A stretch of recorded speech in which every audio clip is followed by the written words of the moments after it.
Hello students, welcome back to my channel happy notes. इसके पहले वाले वीडियो में हम लोगों ने कवर किया था आपका सिलेशिया रिवोल्ट और साथ में हंगर हार्डशिप और popular revolt. Now move on, next topic की ओर बढ़ रहे हैं। आप लोगों को दिख रहा होगा फ्रैंकफर्ट पार्लियामेंट। अभी मैं आपको शो कर दूंगा बेटा बुक का पेज।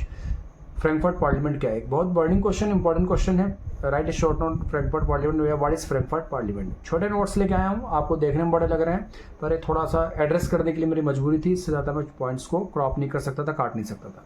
स्टार्ट करते हैं। It was all German assembly formed by middle class. बेटा ये जर्मन असेंबली का वर्ड बताया गया है कि जो मिडिल क्लास थी उस समय की, कौन कौन से वो आपके मिडिल क्लास के businessman, artisans, workers, labours, professionals जो भी थे ये सारे आपके किसके अंदर आते थे? आपके मिडिल क्लास में आते थे। इन लोगों ने मिलकर एक जर्मन असेंबली बनाई थी और ये जर्मनी के अलग अलग रीजन से आते थे। तो डिफरेंट जर्मन रीजन, अलग अलग रीजन से आते थे ये लोग, मिडिल क्लास के लोग, जिनने एक जर्मन असेंबली बनाई थी।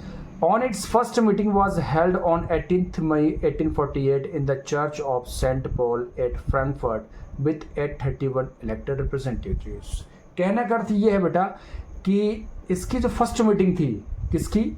जर्मन असेंबली की। याद रखना, जर्मन असेंबली की जो फर्स्ट मीटिंग थी जिसको बताया गया फ्रैंकफर्ट पार्लियामेंट। पॉइंट को समझना, जर्मन असेंबली की फर्स्ट मीटिंग को क्या बताया गया? Frankfurt parliament. कब हुई है?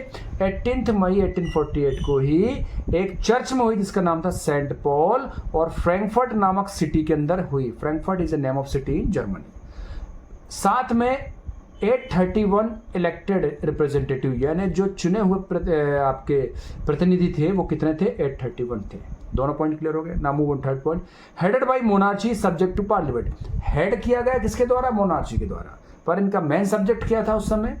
पार्लियामेंट को लेके, संसद को लेके एक मेन सब्जेक्ट था। तो जो डेपुटीज थे, deputies offer the crown to Frederick William fourth king of Prussia and he rejected. ऐसा कहा गया है कि उस समय इन लोगों ने मिलकर जो क्राउन था, ताज था एज ए किंग, वो किसको ऑफर किया? प्रूशिया के किंग फ्रेडरिक विलियम फोर्थ को।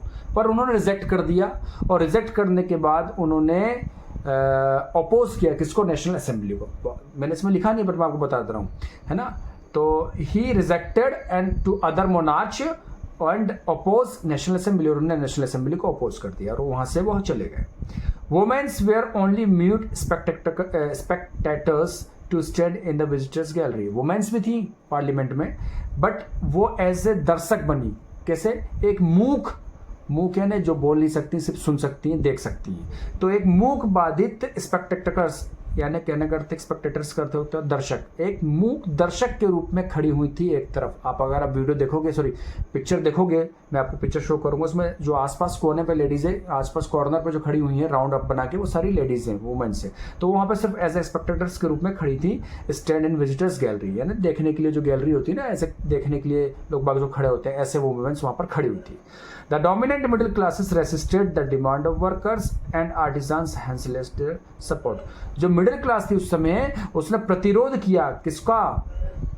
The dominant of middle class, यानी ऐसी मिडिल क्लास जो उसको डोमिनेट किया जा रहा था, उसको लेके प्रतिरोध जाहिर किया गया। किसको लेके बेटा? वर्कर्स को और आर्टिसंस को लेके। आखिर में जाके वो भी अपना सपोर्ट खो बैठे। तो खोने के बाद सीधी सी बात थी, इनका एक उद्देश्य था जर्मन असेंबली के मिडिल क्लास लोगों को कि हमें एक ऐसी पार्लियामेंट बनाए जिसमें एक नेशनल असेंबली के रूप में कहीं ना कहीं एक नेशनल स्टेट की बात करी जाए। बट ऐसा सच कुछ हो नहीं पाया। और ये जो इंपॉर्टेंट पॉइंट्स हैं मैंने आपके सामने रखे बेटा, आई होप आपको ये पॉइंट्स समझ में आए होंगे। कहने को तो ये 1 2 3 4 5 6 पॉइंट है, छोटे छोटे करके मैंने आपको समझाने की कोशिश करी। इसमें मेन डेट याद रखेंगे आप और जगह याद रखेंगे। सेंट पॉल फ्रैंकफर्ट में हुई, 831 रिप्रेजेंटेटिव से पॉइंट।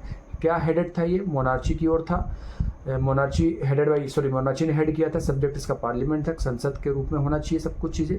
डेपुटीज ने ऑफर किया किंग एज ए किंग, ताज ऑफर किया किसको? प्रूशिया को, विलियम फोर्थ को, बट उन्होंने रिजेक्ट कर दिया। वुमेन्स वहाँ पे एक दर्शक बनी खड़ी रही, देखते रही और फाइनली जाके उनको मिडिल क्लास के लोगों को उनका सपोर्ट खोना पड़ा, यानी उनको सपोर्ट नहीं मिला।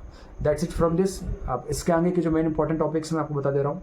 4-5 टॉपिक और बचे हुए इस चैप्टर में से। एक तो आपका यूनिफिकेशन ऑफ जर्मनी बहुत इंपॉर्टेंट है, यूनिफिकेशन ऑफ इटली बहुत इंपॉर्टेंट है, unification of UK the great Britain, act of union बहुत इंपॉर्टेंट है।